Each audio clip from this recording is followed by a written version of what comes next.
This is Riddy.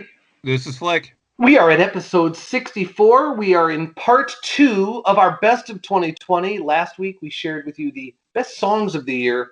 This week we are up to the best albums of 2020. Yeah, 2020 was a year that I think most of us would like to forget, but there are going to be plenty of good albums to mention and to remember this year by. Yeah, I'm pretty excited. I will admit I'm a little more a fan of the songs this year than the albums, but I think there's some strong, really strong albums this year. Why don't we jump into the show? We're going to grab our new theme song from Richard Shirk. The song is The Time Worm, and it's from one of our favorite albums. It was a favorite for both of us. It's from his album With Clairvoyant. Left of the Dell, episode 64, right after this.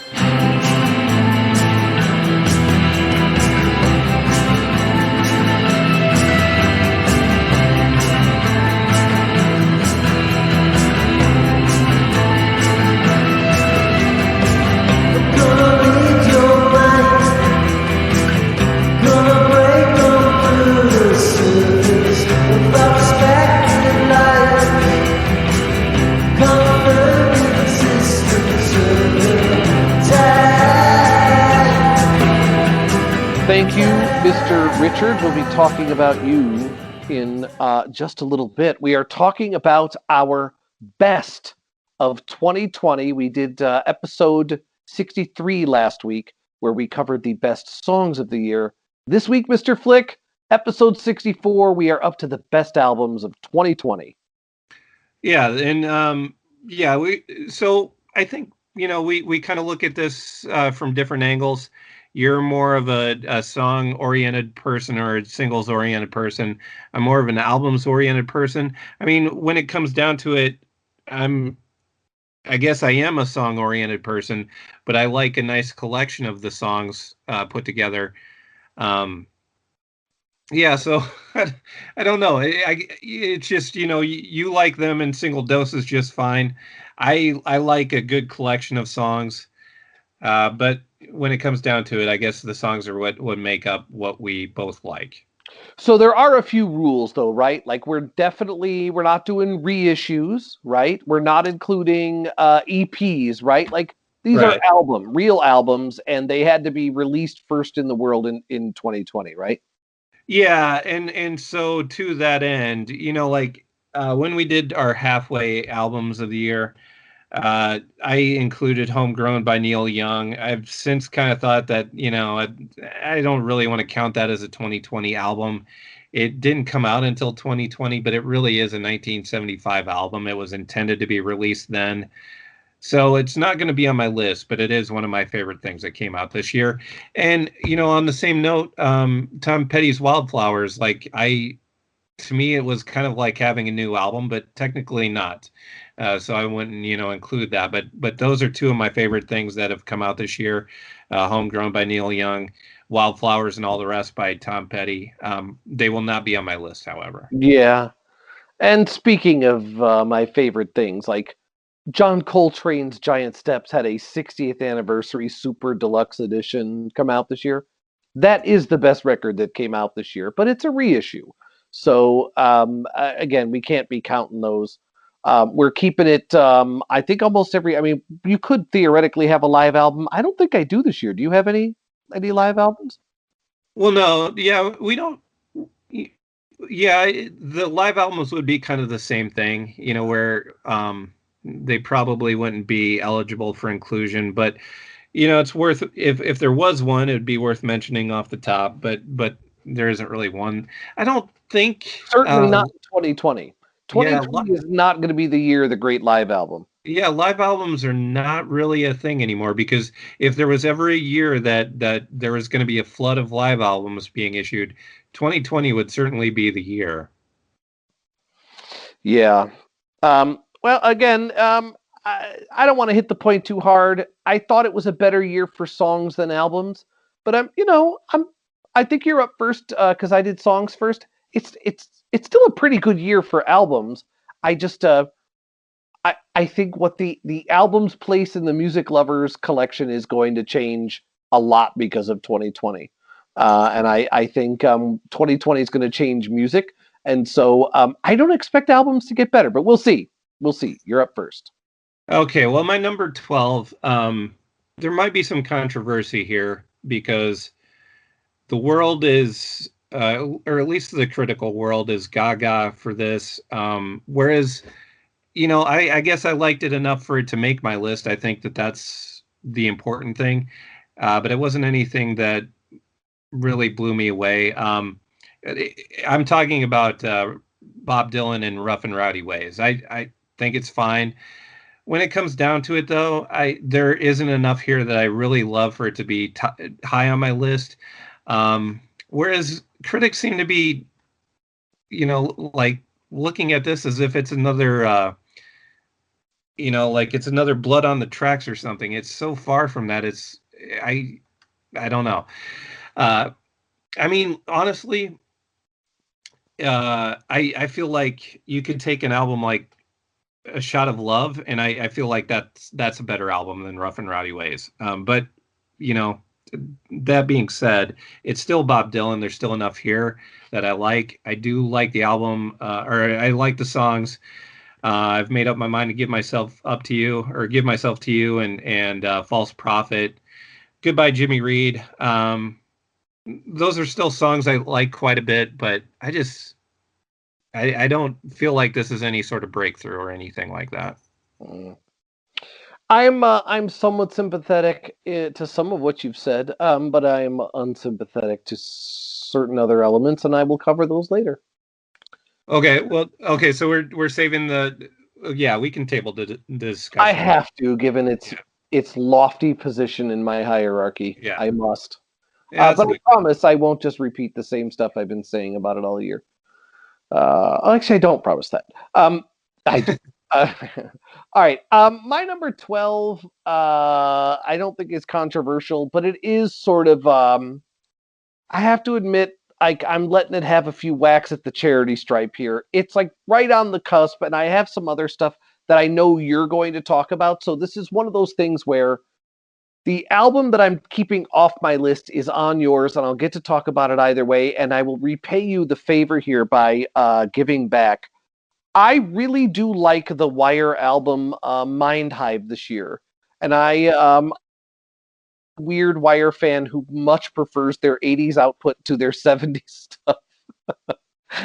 I realize that's as bad as liking "Don't Come Around Here No More" around here.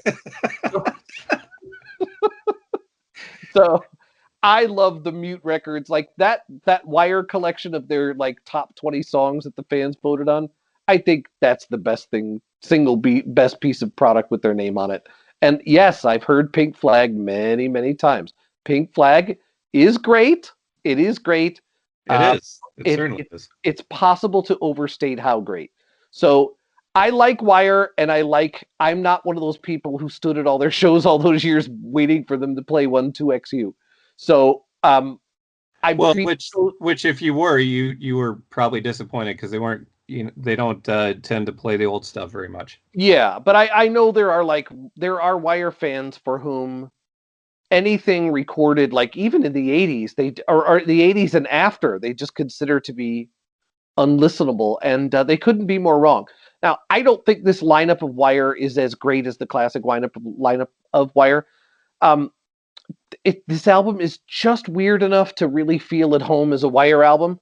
Um, but the thing about it is most Wire albums, even these albums of the last 10 years or so, all have at least one or two like incredible hooky singles on it, or at least a banger a Jace.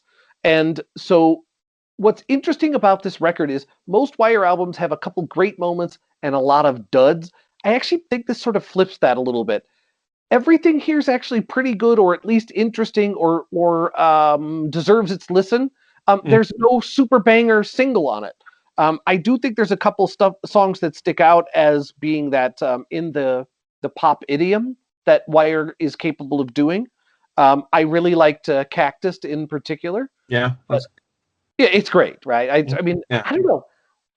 I'm afraid to even say this is like a Great Wire album because Great Wire albums are really, really lofty things.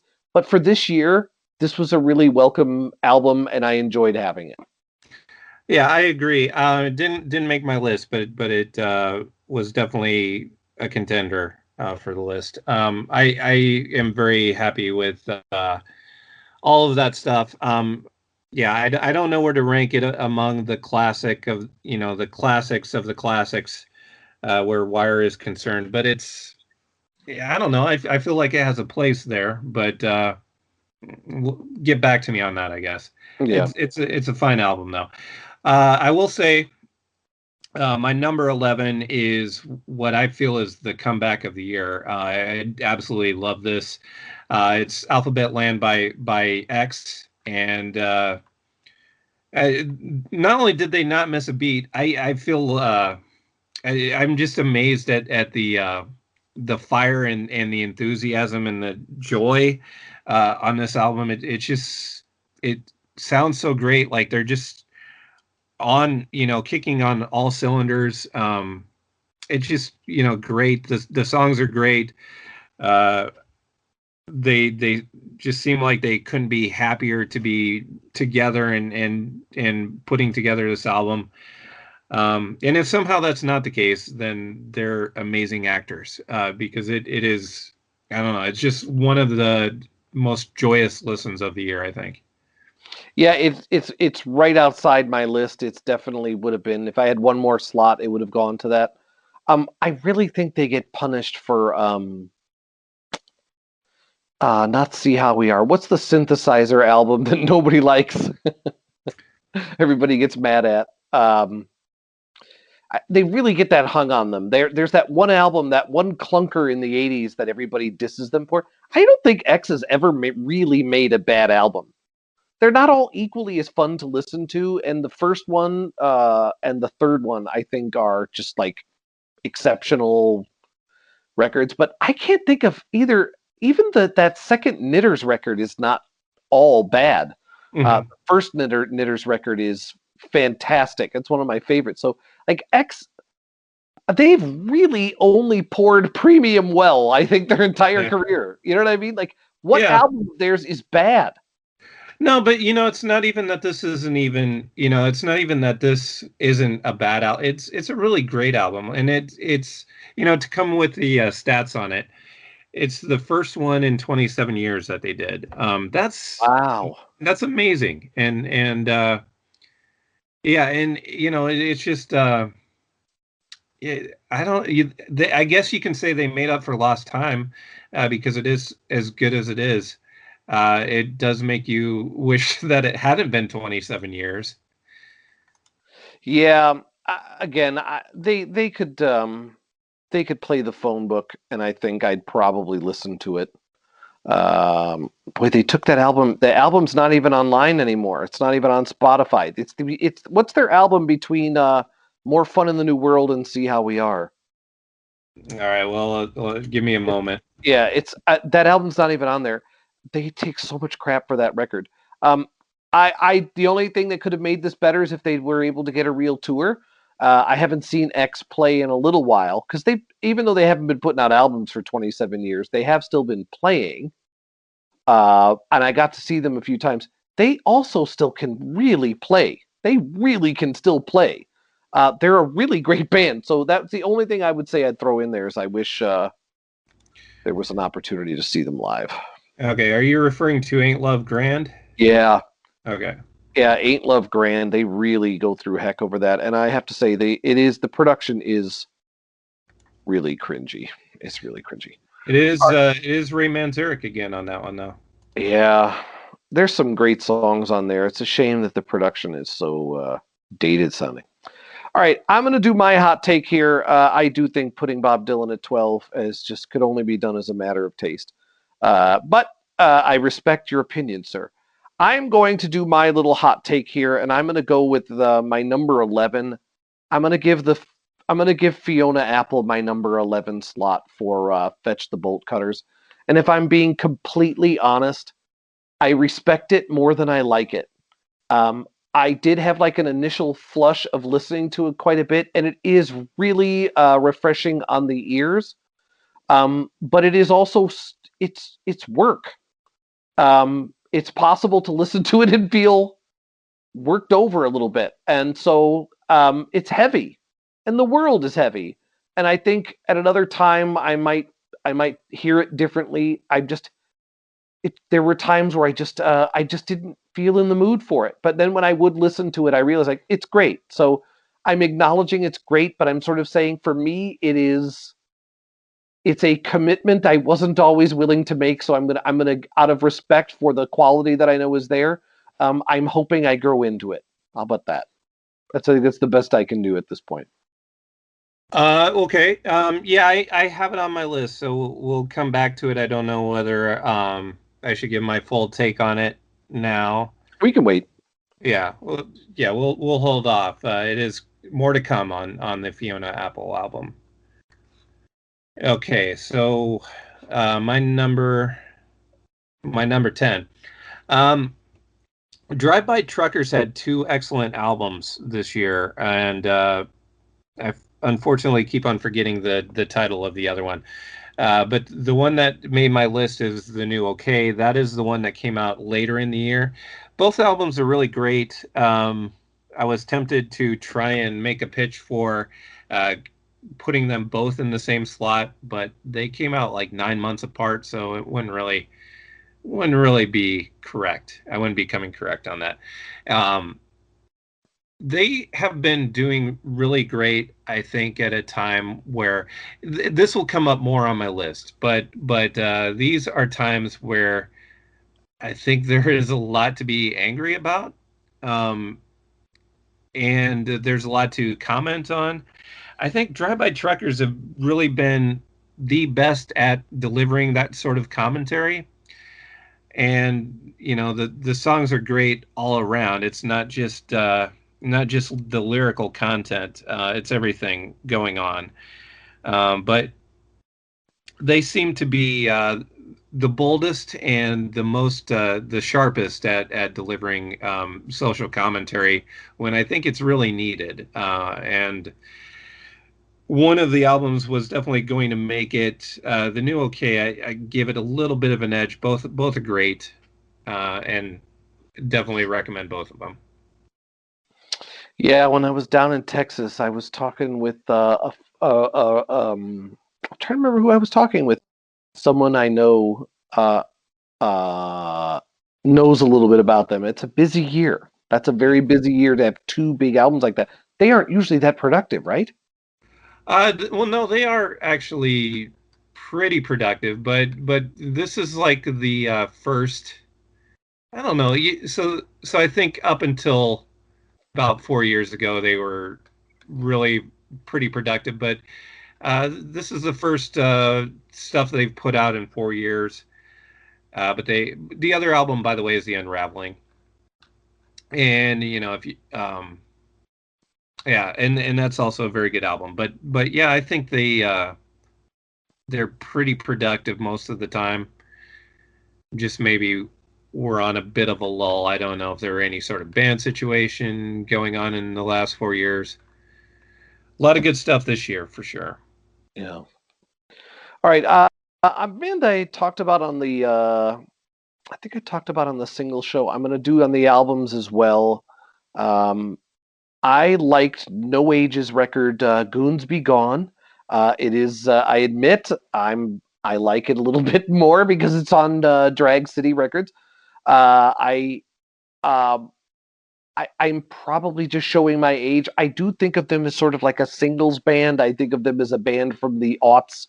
I associate them with this sort of with the band Abe Vigoda. That's how I found them.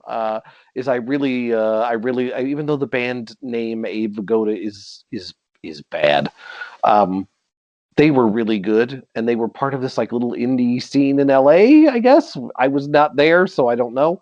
But of all the little bands that just sort of came in and out of my ears in the late 2000s, No Age stuck. And even though their discography is a little all over the place early in their career, I actually think they've settled down into being a really reliable albums band. I don't think anything they've done from an album's point of view is as good as like everything in between. or an object, but Goons Be Gone for this band in 2020 to make a record this good is pretty amazing. And the record, I think, deservedly went four singles deep. Turn to String, Feeler, War Dance, and Head Sport Full Face all were released as singles over the course of the year. Not a lot of albums in 2020 could go four singles deep credibly, and I think this is one of them.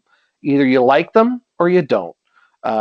It's I don't know how many songs. Let's see total. Yeah, it's 11 songs in 30 under 33 minutes. It's guitar heavy. It sounds like them. It sounds very indie. If you like them at all, give this one a shout. It's pretty darn good. Right on the cusp there at the top 10 is "Goons Be Gone" by No Age. All right. My number nine. Yeah, number nine. Number nine. Number nine. Nine. Number nine. Number nine. Run the Jewels, RTJ4. An album that, boy, timing is. I won't say timing is everything, but it is important. And this did come out at the perfect time. It was really when things in the country were hitting a peak level, and it was really kind of the album that I think was needed at that time, and it really it hit hard, and it would it would have been a good album no matter when it came out, but I think it does help that it came out when it did. Just everything going on in the country with George Floyd, uh, every yeah, and there's plenty to say on it on its own, but it was definitely a great album to have when it was needed the most. Yeah, I think there's um, more of that art to come. I wish it didn't. I wish it wasn't for these reasons and in this way. Right. Yeah. Yeah. You don't want the circumstances that create the art, but it is important, I think, to have art that commentates on what's going on. Yeah, I again, there's like I'm sure the Germans have a word for it where you wish you didn't have it, but you do, and you can appreciate it once you have it. Like I don't want to have the world circumstances we have. Right. One of the few good things that can come out of it ultimately is art. So if any good art comes out of it, it's among the very little equity that we reliably can. Yeah. You always want art to commentate on the world that it is created in. But yeah, you would like to have, I think, art that only has good things to say, ideally, in utopia. Yeah, we just don't live in that world. No. All right, I cannot find the origins of my next song. I cannot remember exactly how I got this album. Rather, um, it's one of two places. I either got it from the website The Quietus, which is probably where I got it. I'm not 100% sure. The other option is my favorite playlist that I found this year, and I don't think it's from this year, and I'm going to talk more about him. But the artist Hani El Khatib has a little playlist at the bottom of his Spotify page called Savage Selects, and I've spent most of the I don't know exactly what month I found it, but I have been going through this playlist back and forth with a over the course of the year. It has yielded more awesome stuff, and I think I got to my next album by going through the artists here and just following along where they go, and I maybe that's why I got anyway. I guess it doesn't matter. The name of the artist I might be getting wrong. They're called Toot Ard, Tootard. The name of their album is Migrant Birds. I'm not a huge world music fan. Like I like what I like. For some reason, this album got in my ear, and nothing really sounds like this. That other, you know what I mean? Like if somebody else didn't serve this up to me, I I don't want to I don't know enough about music from other cultures to speak like authoritatively about even the genres here. Like it definitely has some influence of like Western popular music, but it's not Western popular music. There's no way to explain it. I grabbed a deep cut for my list. Look, if you're willing, if you have any adventurousness in you whatsoever, if you know what the quietus is, you know what I'm talking about. Like there are people in the world who are literally willing to listen to every album they come in contact with. There's like this frontline music fan who's literally they're omnivores. They just listen to everything constantly and they are reliable for recommendations from the field, like from the scatter, you know? And Quietus is one and Hani El Khatib is the other. One of those two hooked me up with it. It's fantastic.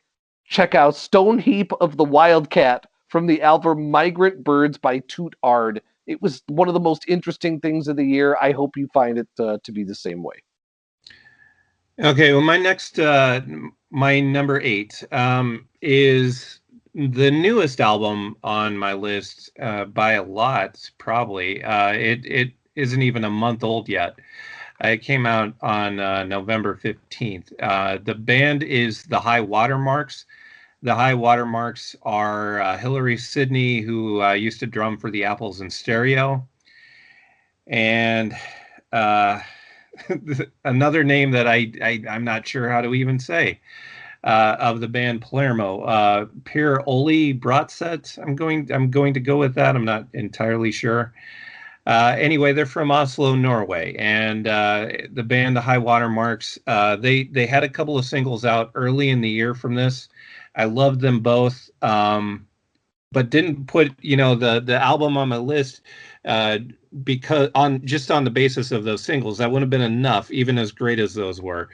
But the whole album is great. I feel like having more time with it, I might even put it higher. It's already at 8.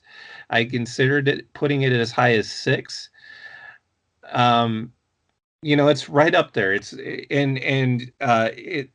power pop. And I'm happy to say that power pop is alive and kicking with this album. It's you know it it It sounds like it could have been done in the 1990s, but still sounds fresh as a daisy right now. I think it just works. It's just timeless sounding. Um, and I absolutely love it. Yeah, I'm glad that it came out in time for enough time for me to get it on my list. But it isn't even a month old. We're gonna eventually need rules for that because there are a couple records that came out here at the end of the year. I just haven't had enough time with, and they may have to be honorable mentions in 2021. We'll see. All right. I am an Elvis Perkins fan. If he put out a record of himself reading the phone book, I would probably buy it.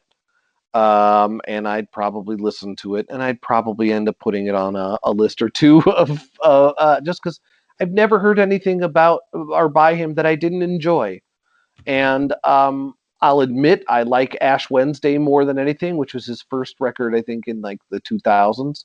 But everything he puts out, um, I enjoy. His songwriting is maybe getting a little more insular. It's you have to like him a little more, I think. But if you like him, you can see that he's really getting better, and he's better as a solo act. So he put out a record this year, a full fledged album. Like I said, it's a solo record. It's just under the name Elvis Perkins. The album is called Creation Myths.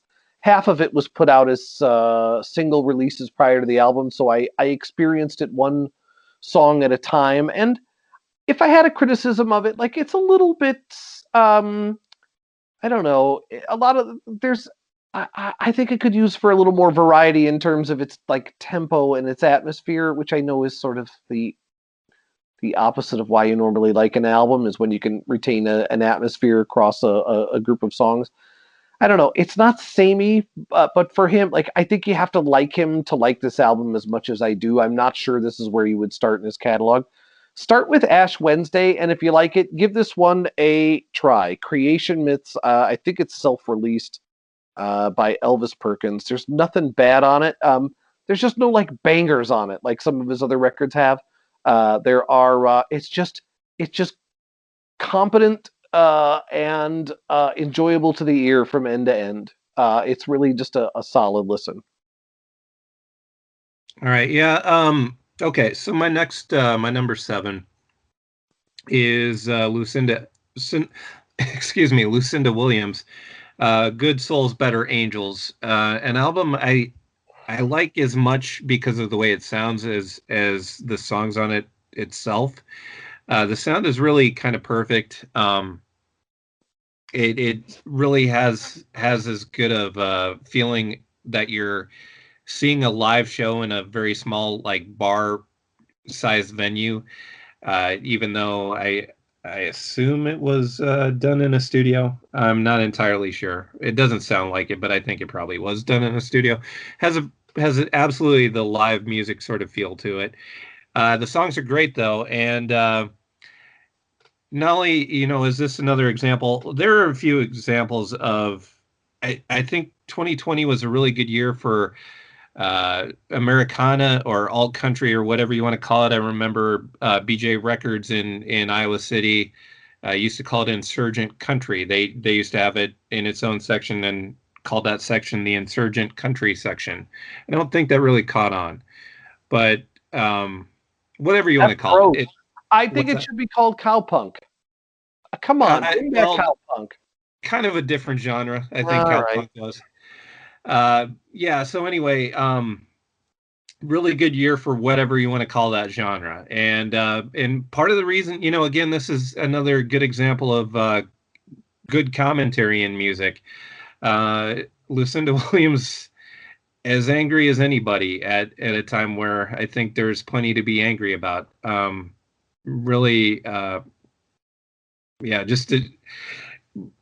a great album. Great album. That's my number seven. Up next, I have an album. Also, I think is in part a product of the sort of politics of our times.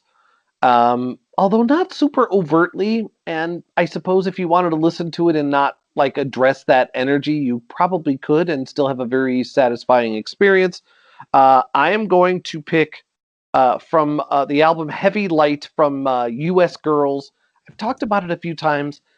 Um, I I'm not like a super long time U.S. Girls fan, but I do like some of the records that led up to this. And I don't want to oversimplify, but I feel like some of the early stuff is a little more abstract and a little noisier, but it was always good. And some of the stuff that I would say is less commercial from the last couple of albums, I think in the future people will listen to and they'll totally get it. It's a little harsh on the ears, I think, for the sensibilities of when it came out, but I think people increasingly are getting able to handle stuff like this. So right about the time where people's ears are able to hear the stuff she's been working on her whole career, uh, um, U.S. Girls is a name. I'm trying to remember the name of the woman who's behind the band, but she finally, I think people are sort of catching up to her eccentricities, and right at the time where I think she might have been able to get over that way, she writes just a fantastic, accessible, uh, just great record. And I think if she stays on this trajectory, I think U.S. Girls is going to be an act that like um, most people will have heard of. And I know that seems absurd, especially because the early stuff is kind of out there. Um, the songwriting is just becoming better and better. And I keep going back to the song Overtime. I listen to that song over and over and over again. But there, For American Dollars was good. Again, I don't want to get too much into the politics. I think you miss it, a lot of the value of the record if you're totally unsympathetic to the perspective. Um, you should try to get outside of your comfort zone a little bit if that's how you feel, and you really give this a chance. I think you'll find it's very very rewarding.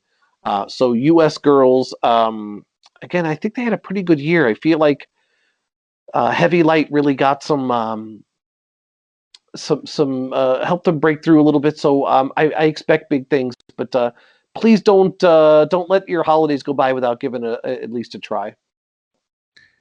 All right, my number six, I would say, is the biggest grower on my list. Most things didn't really.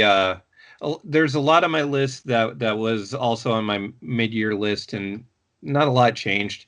This one did. I liked it quite a bit when I first heard it, and it just kept on growing more and more every time I listened to it in the way I liked it. It's Punisher by Phoebe Bridgers. I liked it's her second album. I liked her debut a lot. Stranger in the Alps in 2017.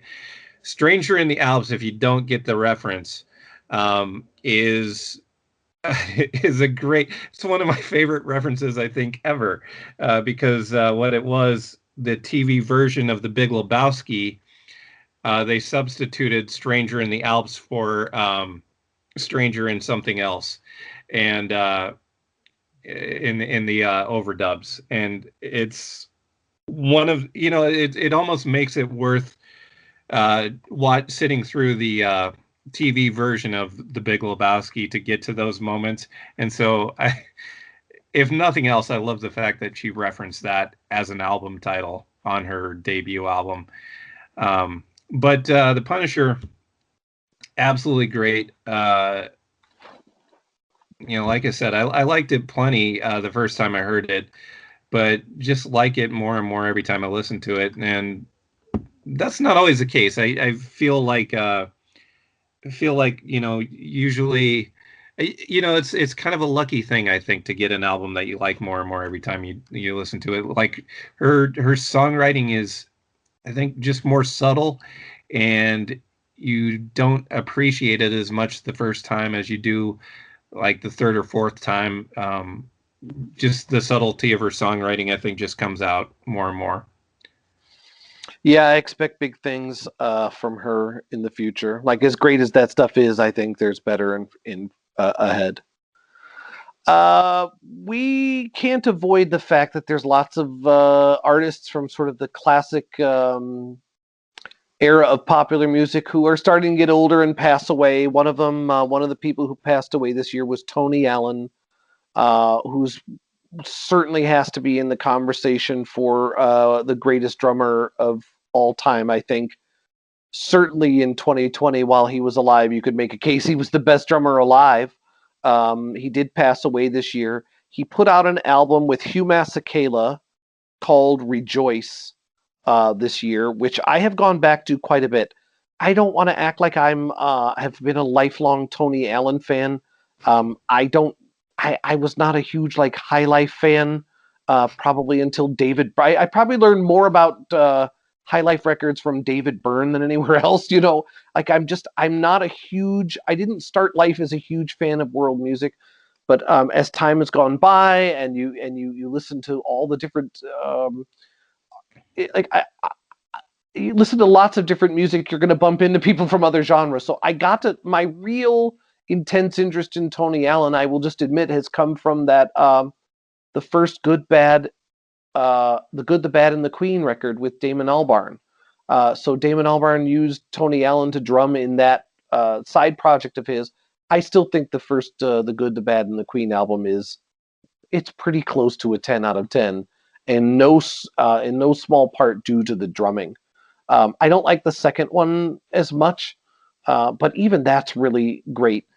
So for Tony Allen to be able to sort of genre hop and yet be so clearly him, like no one else could play like that. No one sounds like that. And when you listen to the music from Nigeria that he was making in the 70s, it's you feel like, wow, this is a very it's very genre specific, but he was able to bring that energy and that style into a huge variety of musical contexts. And this album's really jazzy, and I know he was a jazz fan, so it's a I wish he was still with us. I wish he had more albums to put out, but um, he left the earth in 2020, and this was the album he left behind in 2020, and it really is good, and it really deserves your ear. And Hugh Masekela obviously is another musician of just world class caliber who's been doing it for 50, 60 years. So you can't go wrong. These are two professionals enjoying themselves, having fun being together, and making a really good album. So, Rejoice by Hugh Masekela and Tony Allen, definitely an album you got to get in your ears this year. Okay, my number five, which actually I'll say the Phoebe Bridgers and this album, I actually did kind of have in reverse order. It doesn't matter. Either one could be a five or a six. So whether or not it matters that it missed making the top five. There's I'm just going to stress the fact that there isn't much room in between them. So my number five is Fetch the Bolt Cutters by Fiona Apple. Um, she doesn't come out with albums very often, so I think it's easy to expect a lot when she does. And I think it did deliver, although I still bristle at the hype, that surrounded this when it first came out. Um, hearing things like it's a perfect album, I don't agree that it's a perfect album. It's not. It is a very good album though, and it's good enough to make my top six or five or whatever. Um, the songs are good. The instrumental experimentation is very interesting, a lot of fun, sometimes exhilarating. Uh, I would say when the pawn dot dot dot her second album is still my favorite. She still hasn't really topped that one for me. But this is a very good one, and it's probably the one I would put number two to it. So I do have to say I feel very uh, good about it. But the hype I think it suffers from the hype. It does that does hurt it a little bit more than help it. Although I guess it depends on how you look at it, because it probably sold her plenty of units. Yeah, she's entitled to the money. She's a capital A artist. Every one of her albums is an event because it is an event. I don't know. I feel like her albums are just they're very emotionally draining. They're very intense, or it can be. They're not all, but they can be. I don't know. I think I'm gonna need a few years with this record before I know exactly what I think about it. It's great, you know what I mean. But it just I need some more time, you It know. it's a long-term grower for you then. Yeah, but you have those albums, right? Where every once in a while, like you don't bond with it in your Well, in the first blush, and then it takes a little while, and you come back to it. I feel like I'm getting that way with that record. like you just said with the Phoebe Bridgers album, I wasn't blown away the first time I heard it. I liked it, but I wasn't blown away. And I think more, like at the point now, I feel more like I am blown away by it.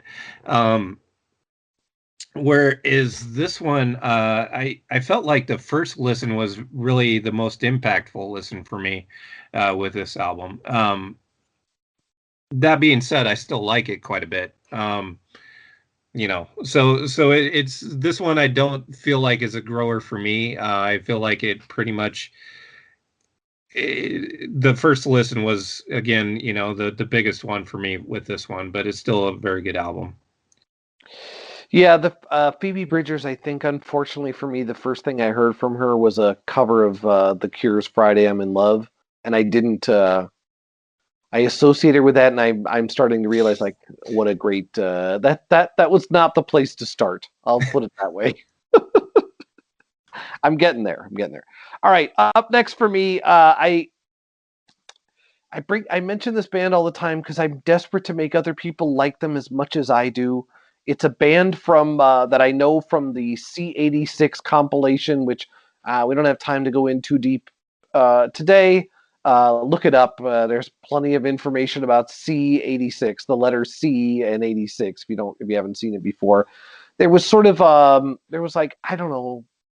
I think earlier in the 80s they talked about like Paisley Underground, and there was a bunch of like genre around like a sort of I hate the word jangly. It's one of the worst words in music criticism. It's such a lazy word, but dang it, that is the right word. Birds in I'm okay with the word jangly. Yeah, but it's almost always just it's shorthand for the birds. Like, yeah, the Well, or Rickenbach yeah, well, 12 string. it's the Rickenbacker 12 string is certainly jangly. I mean, there's no getting around it. Yeah, I don't know. To me, that's what it signifies is the Rickenbacker 12 string. So yeah, the Birds, REM, the Plimsolls, as we talked about off show. C86 is like the British take on that, I think. And I don't even know if I'm pronouncing the name of the band correctly because I've never met another fan. I've never talked about them. I think they've played one show in America in 40 years. I've always called them the Close Lobsters. They could be the Close Lobsters. I don't know. I don't know. And if you look on their Wikipedia, it doesn't say. And so I've always just decided I'm going to leave it that way.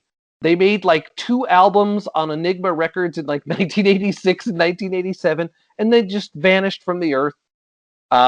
And then all of a sudden in 2015, they got back together. They made a couple songs, and then this year they made a new album called Post Neo Anti, and it's great. Everything I've ever heard from them, I consider great.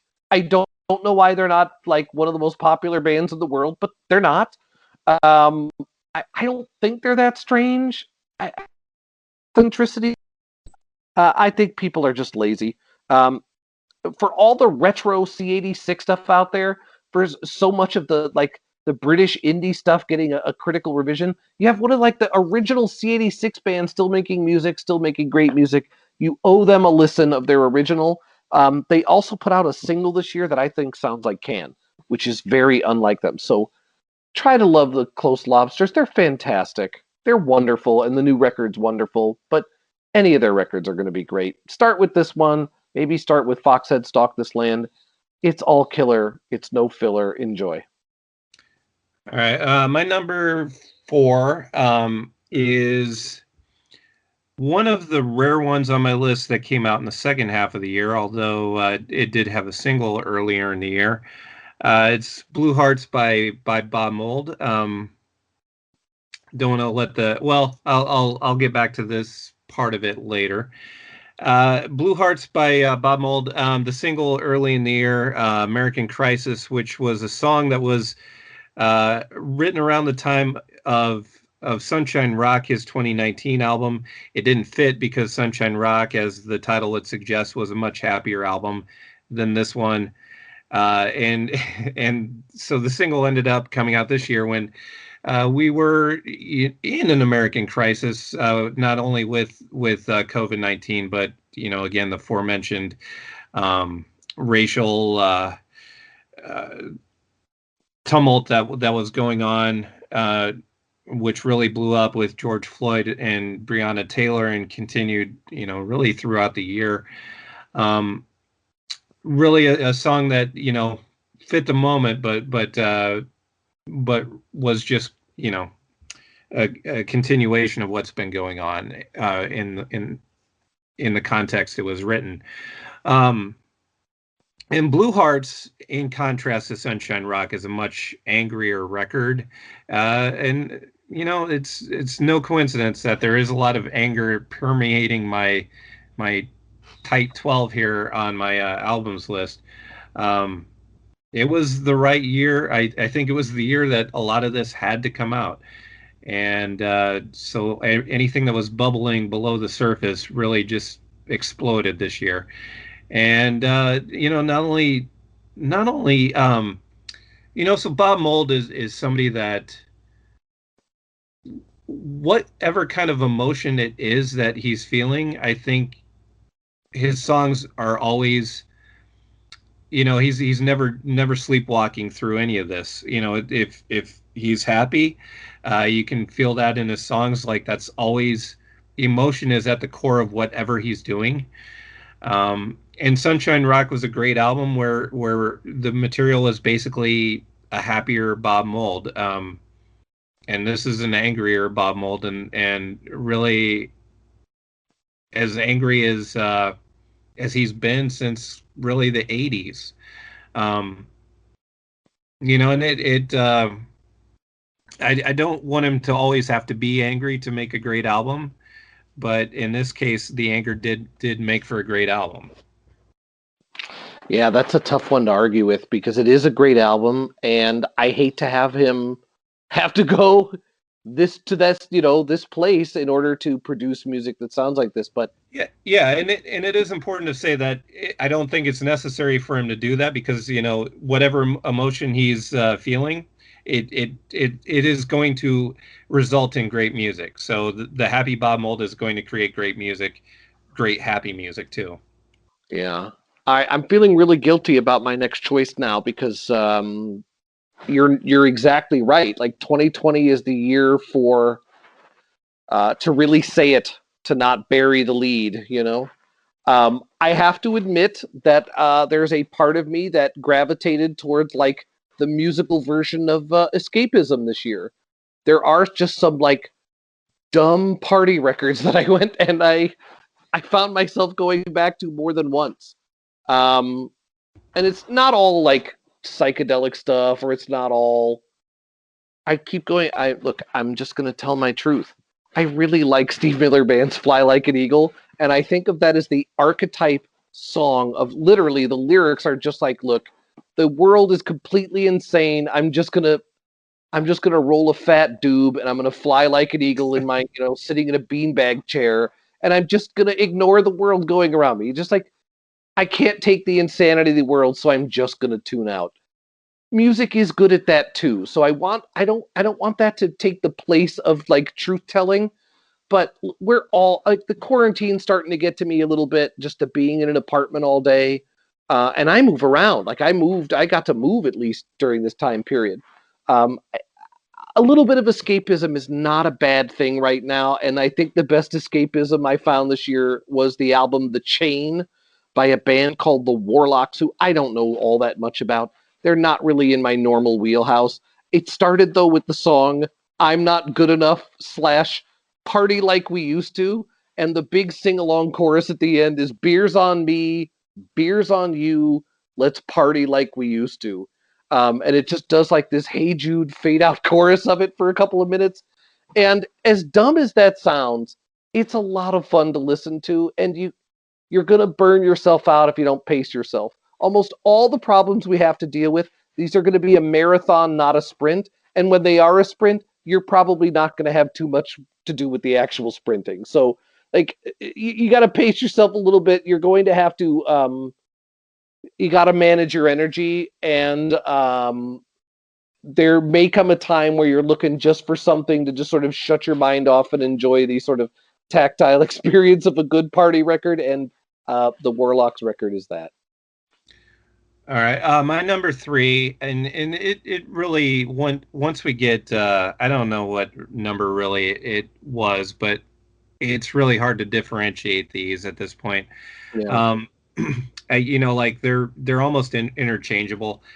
I could almost go with this as my number one. I think I could go with the Bob Mold as number one. It's just really it's almost irrelevant where I place these. They're all great. yeah. Uh, but where I'm going to place this as number three, and my number three will be um, Honeymoon by Beach Bunny. Beach Bunny. It's the first full length album from Beach Bunny. Beach Bunny is a Chicago band fronted by Lily Trafilio. Her songs, I think, are outstanding. I think her songs, coming into this, were already really good. Spread out on the EPs that the band has put out over the past few years. Um, this is a nine song album that is pretty much perfect. Hooks for days. The songwriting is just so good. Not only hook laden, but the lyrics are great. Yeah, I this is a my favorite debut album of the year for sure, and I'm hoping for more that are this good from Beach Bunny. Yeah, that was a good record. I owe it some more time, but I feel you. Uh, Showing my age again here a little bit, and I'm not ashamed. I think the aughts were one of the golden era, certainly for indie music, was a golden era. One of the bands I picked up in the mid 2000s and really haven't let go.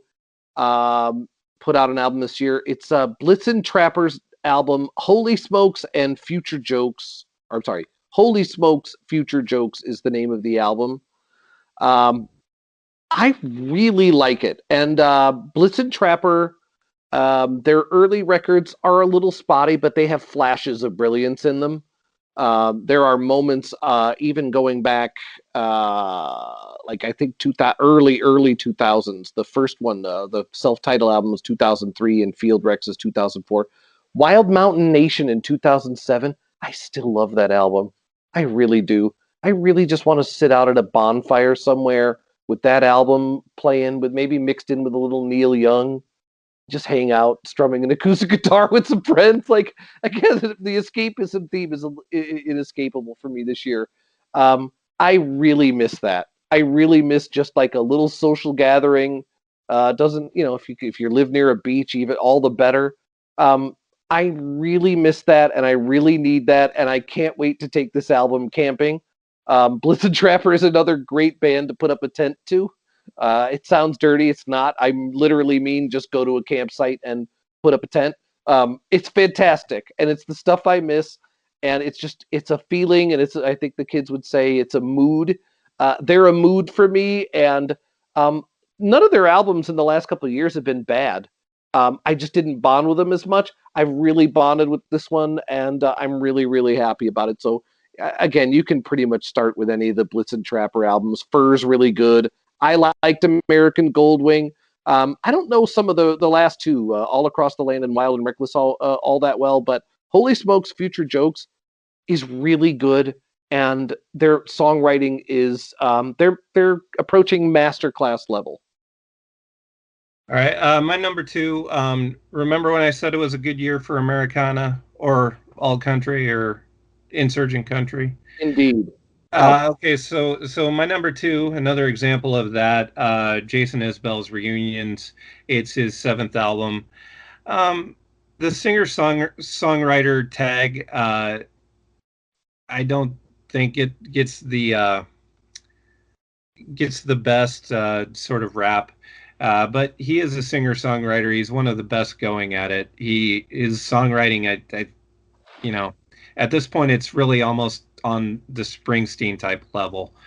Um, it's just a great collection of songs. The song I selected for my list, uh, it gets easier, is a great song about his experience recovering from alcoholism. It's not only great for the depth, of of that, of what he's going through, but it really rocks too. It's just great all around, and there are so many songs on that level here, that you could just about pick any one of them. Yeah, your top five are really close. They're all very close. You have a Yeah, very tight list. I talk about Hani El Khatib a lot because he's really good. Is there a genre name, by the way, for like what the like White Stripes or Black Keys or No Age? These like two-person bands who just play the primitive stuff. I guess is it just primitive rock? I don't know. Is there yeah, a name yeah. for that? It's kind of Yeah, Hani El Khatib, I think, started there. And again, Jack White is, I think, one of the best songwriters of. He might be the best of his generation. I don't think that's a hot take. Jack White's great. The White Stripes were great. Meg was great. Like there was a time where there was like that. It was like a very indie thing to be super stripped down, drums and guitar. Hani El Khatib had a little bit of that early on, and he's great at that. But he's turning into a full on real like capital S songwriter. He put out an album this year called Flight, that I think is end to end great. And there were quite a few little like preview tracks beforehand. There's really not a bad sound on it, but the final song on it, Peace, is in like my top 5, I think, songs listened to for the year. I just haven't tired of it. Um, I don't know. I don't want to oversimplify it. I my number one genre was rock. I guess maybe that's just because I'm old, but like he's not old. There's actually really good rock and roll albums being made right now by people who are like under the age of 40. And so every time I feel like rock as a genre is sort of spent, every once you get an album that makes you feel otherwise. So mine this year is Flight by Hani El Khatib. Any one of his records is going to do right by you, but I, put this in your ears. I think you got to let go of that sort of feeling. It's don't let that inhibit you. All right, I shall not. I just, you know what I mean. Like every once in a while, it feels passe, and then rock like lives and dies an entire life cycle, like what every 5 years, and there's always somebody who comes around and just gets the basics right. Do you know what I mean? Well, I don't know. I don't think it ever really goes away. I think there are times where maybe you associate it with the wrong bands or something. Um, like Limp certainly if it what's that? like new metal. Like that was to me a low point. Like rock was just flat out of ideas at that Well, point. when new metal was going on, it wasn't the only thing going on though. That's true. That's true. Yeah, so it's never, I don't know. It's always there. It's just if you put your focus on new metal or you put your focus on uh I'm not coming up with the Our freshest band reference rock. here, Like but yeah, John Cougar Mellencamp. yeah, or Silverchair. Our band rock. I guess if you're going to throw John Cougar out there, I can throw out Silverchair as like a or Bush, Nickelback. like those bands. When those are maybe the face of rock, that's just not. It's not the only thing going on, and it's not the thing that should be getting attention, but it is because it's making money or whatever. Yeah. It never goes away. It just Or you're not. there's a lot of Creed that has to get listened to for years at a time. Bands like Warrant can have an entire career come and go between great rock albums. It can be lonely. No, it's not true. There has always been great rock albums going on while maybe the commercial rock is sucking. There's Yeah, always great stuff going probably on right. that isn't in the spotlight. It doesn't always feel that way in its time. Well, that's because, you're not looking in the right places. You're looking for love and you're looking for rock in all the wrong places. Yeah. Yeah, I think it's because AC/DC sings about it all the time, but that's a topic for another show. And yeah, and you're hung up on that too. I am upset. You can complain about songs about rock and roll, but Velvet Underground had one of the best songs ever, and it's about rock and roll. These don't count. If it's 2020 and you're still every AC/DC album has at least 3 songs with the name rock in it.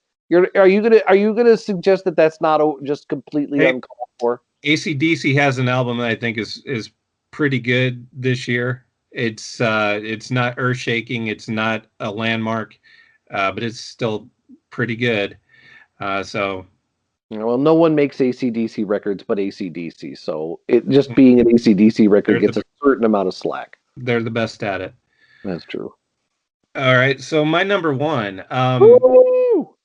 So did I mention that it was a good year for alt country and Americana? Yes. No depression. Okay. All right. Well, my number one is such an album. It's St. Cloud by Waxahachie. Um, Also a good year for Merge Records. Merge Records has 2 of my top 5s with Bob Mould and Waxahachie. Um, no accident there. No surprise really. Merge is always putting out good stuff. The previous album by Waxahachie, which was Out in the Storm, was also very good. This one's a bit of a departure from that, but that was a bit of a departure from the previous albums. But so Out in the Storm was a bit more loud, or I would say considerably more loud. But this one is, like I said, more of an Americana sort of album. Kind of in the vein of Lucinda Williams. Um, and just the most importantly, the songs are so great. Like any of my top five, I just there isn't hardly a dead spot as far as the caliber of the song craft on any of my top five. But I hear a little bit more than the rest, and that's why it gets the edge and is my number one. Katie Crutchfield, who goes by Waxahachie. I think she's hitting her peak right now. Just everything coming out is excellent. I have to confess I haven't spent as much time with this record as you have. It is really good from what I've heard, but there's not a bad Waxahachie record, right? You'd agree. I think you're a fan of all Well, of them, right? yeah, I wouldn't say bad, but this is where I mean this is the best one. I think this is absolutely the best one, and the previous one I think is the second best one. So I just feel like this is her at her pinnacle right now. Yeah, and I think again this is another one of those artists who I feel like is at like the peak of her powers. She can take this any direction she wants. She's got enough variation in the stuff behind her that she could pick a previous direction and go deep with any of it, or she could keep growing. So again, I think she's a potential elite, an indie rock elite. I don't think I'm overstating the case. All right, I have overstated my case for Bob Dylan this year, um, and I debated putting the Emma Swift album as in my top because it really is one of my favorites, but it's very heavily a Dylan covers album, and it doesn't come on streaming until tomorrow, so I couldn't put it on my list. But I want to put a shout out there for Blonde on the Tracks, the the Emma Swift record, the Bob Dylan cover record, which uh, I feel like I'm shortchanging her to mention that her boyfriend and frequent collaborator is Robin Hitchcock. I didn't know that when I started listening to her. Just in my defense, she doesn't need Robin Hitchcock's help to be fantastic. On her own, she's spectacular. I believe she's Australian, living in Nashville. She doesn't have to cover Bob Dylan records. She can do pretty much anything she likes. I would put her as an exhibit A in what made this such a great year. So if I don't want to keep beating Bob Dylan's rough and rowdy ways over the head. So I wanted to at least throw in another Bob Dylan related topic, which is the Emma album covering him. I think rough and rowdy ways. Your criticisms are not unfair. If I was to acknowledge its limitations, it is fairly musically generic and interchangeable with the last 5 or 6 albums he's done.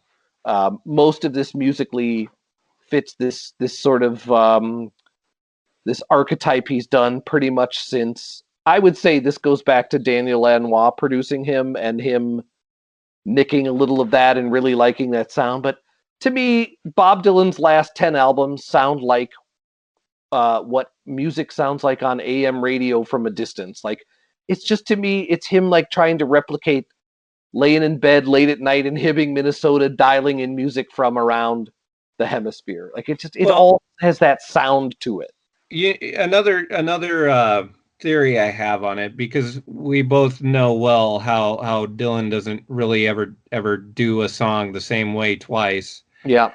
I feel like this is also a case where he maybe didn't do enough alternate takes, to Mm-hmm. have the best one come out. It just feels like some of these songs could have been better.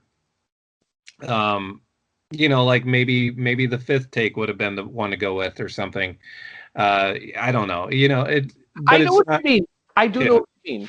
Look, I one of the things that is maddening about being a Bob Dylan fan is for most of his career he sort of either was forced to use like the current hot producer or he chose to. I think that's one of the reasons why his '80s albums are so bad. Is because one minute they sound like an Arthur Baker record, which is not convincing. I'm just saying, he's got Sly and Robbie.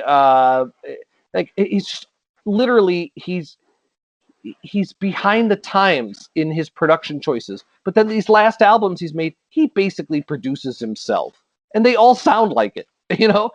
So anyway, I'm not trying to diss the record, but I've talked a lot about it. We've done a show halfway through the year where I pretty much knew it was going to be my favorite record. It is. It's.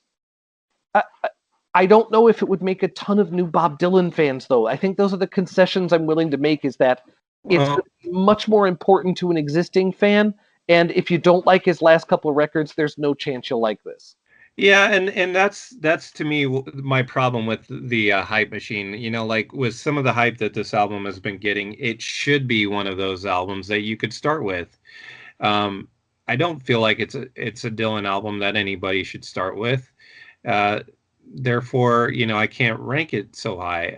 Yeah, you're right. I love it, and I'm agreeing with you. Um, I love it though because I think it's as close to fan service as he's ever going to get. And I've been waiting for it my whole music listening life is for him to break the fourth wall and sort of step out in not really like in he's never been in character per se. I mean, it's not his real name, so maybe that's not totally fair, but like Yeah, uh he's always been in character. Well, yeah, yeah, not to revisit because we've talked about this before, and I yeah, don't want to revisit the same things I said, but yeah, yeah, he's not Robert Zimmerman, so he is always in character. I don't feel like to me this doesn't feel like he is breaking a fourth wall on this album. I don't know. I lyrically feel like he's giving his hardcore fans stuff that like I don't know. I think I may be a little too into Bob Dylan Twitter. Maybe might be my problem here. Is like because Bob Dylan Twitter is the only. It's one of the most redeeming things about social media. It really is a place that I enjoy very much, and I think other Bob Dylan nerds are just as ecstatic. I want the story. I want him to tell me. I want him to answer the questions. I want him to break kayfabe and just tell us what he really thinks about like what his life is like instead of singing about other stuff. Sing about himself. Make himself the topic of it, which he always is. But it's pretty literal here, and that takes guts. And it's all the stuff I want to know, and I'm super happy he did it, and I enjoy it more with each listen. I will stop here and just say Bob Dylan is, I think, he has to be in the discussion for greatest living American for sure. I think, and he's about as close to a prophet as America is going to get. We are so lucky that we got to share the planet with him, and I know this is just nauseating bootlicking. I get it, but he's my most important American that I'm not like related to. I guess like he changed my life. He's I just I never run out of new ways to appreciate him and his work, and I think this album is just as interesting for that purpose as any other record. So that's why I love it. I do think Yeah, you have to be a fan. yeah. I mean, I do have to say, I wish I felt the same. Because I think I don't know. We can fight it. We can fight it out over who loves Bob Dylan more, but I Yeah, think it's pretty clear that both of us love him a great deal. you love Uh, his music, I think, as much as I do, but I admit I love the soap opera of it. I love it. yeah, And this album is about the soap opera. It's about the whole circus. I love it. yeah. I don't know. I can't.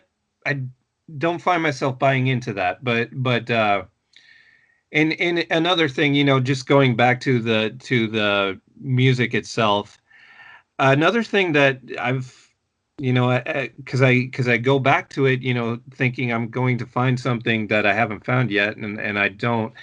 Um, but like another thing that just sticks out to me is that he kind of seems like he's beating the same rhyme scheme over and over again on this album, um, which is one of the reasons why I think that the songwriting just isn't really jumping out at me.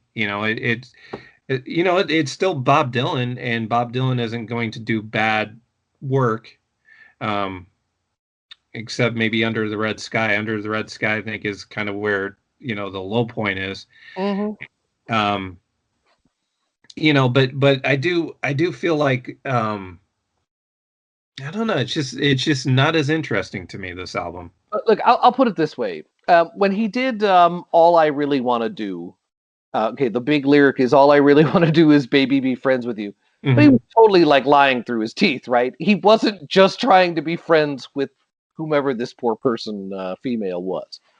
Um, he was. That's Whoever this poor, yeah.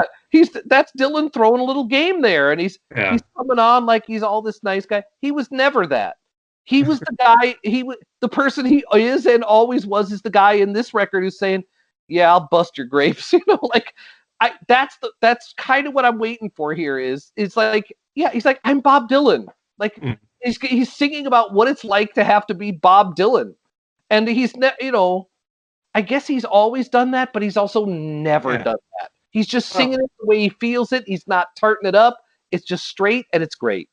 yeah. I don't feel like it's any sort of departure. I feel like he's always had those moments where he's bearing a bit more of his soul. I don't feel like there's any more soul bearing here than what I've heard in the past. I don't know. In the past, like Blood on the Tracks is great because I mean it's a little cringy and it's a little on the nose. Like he got hit by a train, basically. His divorce was like getting hit by a train. And I know he said at the time, like, "Oh, this isn't a divorce record per se." Of course it is. Bob Dylan did not, in his young career in particular, I don't think treated women particularly well. And there was a bit of karma there, and he experienced a significant amount of pain there. And we were talking about how pain makes good art, right? Like, I wouldn't put Bob Dylan through all of that stuff, though, again, to make him put Well, another album out that I like. kind of to the point of what that discussion was. I mean, the point I was making was emotion creates great art. It doesn't have to be pain.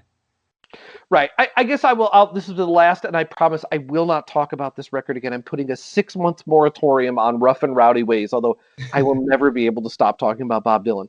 The thing is Murder Most Foul. Again, for how many years and years and years did Bob Dylan have to listen to people saying, "When are you going to sing about politics again?" Or like, "When are you going to take up the torch for human liberty and freedom and all of that?" All that pressure he had to be a spokesman about the '60s was suffocating. Who could live with that stuff? Of course he had to go a different direction. Like, I do feel like Murder Most Foul, he finally gets around to writing the stuff that everybody was begging him to do all of that time. Yeah, but not everybody was. Like, I wasn't. I don't. I've I've always liked what he's done, whether it's political or not. Yeah, I guess what I mean is that Bob Dylan is what makes him unique and rare in the world is like lots of people have written a great song. There's lots of people who've done a great album, and maybe there's somebody who's mastered like a genre. But he was able to master folk songs, love songs, political songs, personal songs. Like, Mhm. he set the bar for almost every type of subject matter that popular music is used for. And for him to still be able to do that when he himself is the topic, I think does distinguish this. I think it is what makes him great and what makes this record great. Again, you have to be a fan, I think that. A Bob Well, Dylan album about Bob Dylan is probably not interesting to anybody that isn't a fan. but I am, and I'm just not buying into it. Yeah. Yeah, your critique is fair. It's definitely not where you should start. And I don't think it's like I don't even it's not as good as Time Out of Mind. It's not as good as Love No, and Theft. It's just right? not. Yeah, But it is of the caliber of like Together Through Life and Tempest, and those are really good records. They were certainly among the best records made during the years they were put out. and And I don't know if you have any thoughts on him selling his catalog. Yeah, all of these artists. I saw a thing about David Crosby today. He has to sell all his too. They don't have the album sales or the live revenue. The any artist who has anything worth selling, I think you're just going to see a massive wave of this unleashed. And if you don't like Bob Dylan, better get ready because he's going to be in every commercial on planet Earth. I think here. Yeah, that's I hope that's not the case. I mean, and the thing about it is David Crosby probably needs the money. I don't see that Dylan needs the money, so it's just kind of the thing that I can't help but wonder about is, basically it's either sell his catalog now, or his kids get it. Um, and is it just that he wanted to keep it out of their hands for whatever No, reason? no. There's a tax law that goes into effect in I want to say California in 2021, I think, or 2022.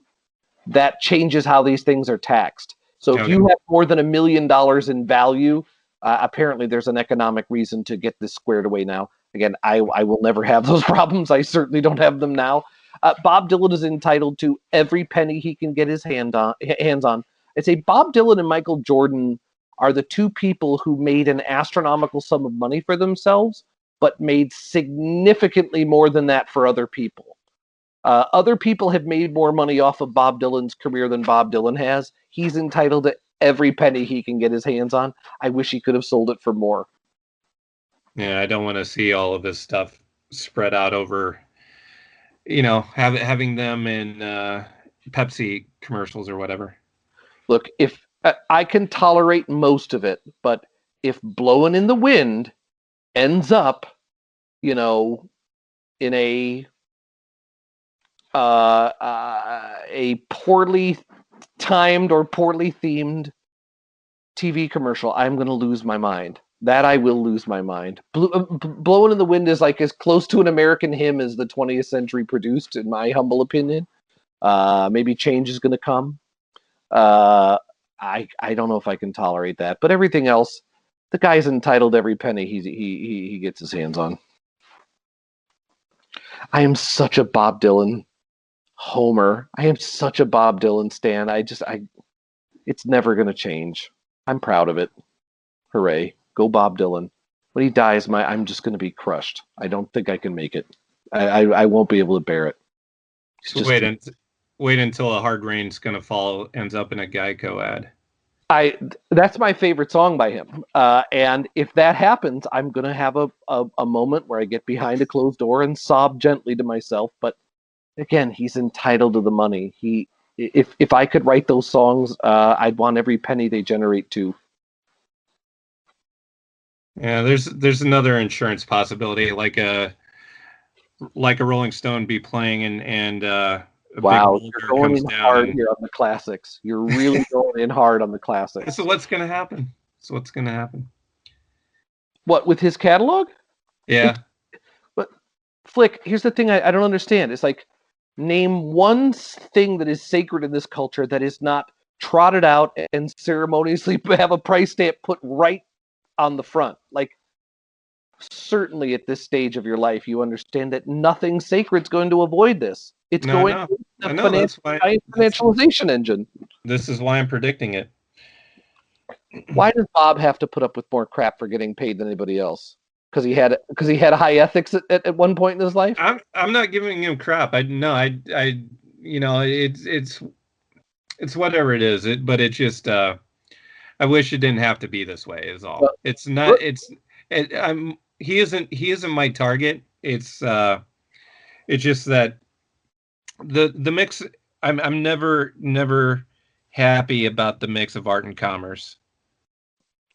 there's no way to do it that will please everybody. Um, I just of all the people I do not begrudge their payday, it's Bob Dylan. It's just I also not to go back to the rough and rowdy ways, but since I'm taking 6 months off from it, I also think this album is his way of saying sorry, not sorry about the religious albums, and I'm here for that.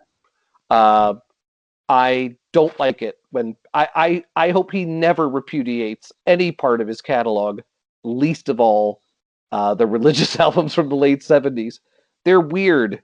They're kind of anomalous, sure, but they're also really good. You mentioned, I think you even mentioned Shot of Love. Shot of Love is a good record. That's a really good Bob Dylan record. So is Infidels. And so I think there's a couple like Goodbye Jimmy Reed. I definitely think he's saying don't I may not make religious albums anymore, but I think he's down for it. No, but yeah, I mean the reason why I mentioned "Shot of Love" is it's not a Bob Dylan album with that much of a reputation, but I feel like it's a more interesting album than Rough and Rowdy Ways is. Mm, Um, I need to bring you into Bob Dylan Twitter.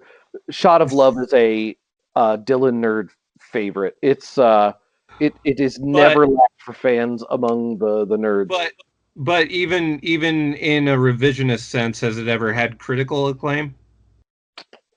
It's that clunky lyric in Lenny Bruce that I think everybody hates. But Well, you're but right.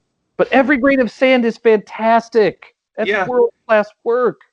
I agree. But yeah, I mean it didn't. I don't think I've ever heard a good critical assessment of it, and you know, so I think there's a lot to be said for context there. I think because I feel like ever since Time Out of Mind, uh, critics have felt like they underestimated him when Time Out of Mind came out, and so ever since Time Out of Mind came out, critics have overestimated everything he's done.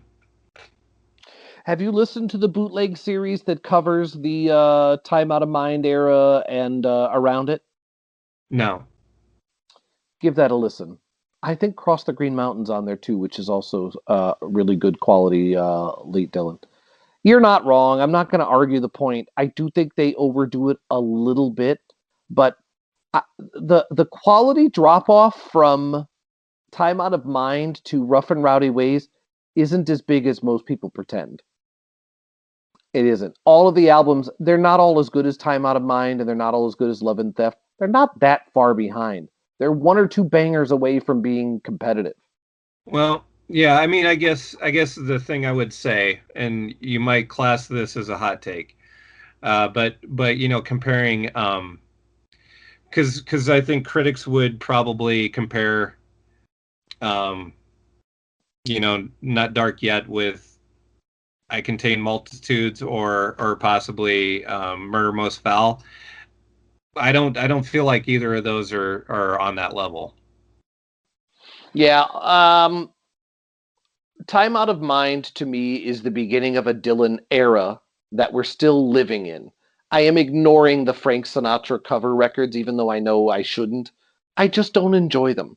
I've read a lot about them lately, and apparently the narrative is that this is how he taught himself to sing again. And this new album, that's another reason people fall all over themselves about Rough and Rowdy Ways, is they believe that this shows the influence of Frank Sinatra on his thinking.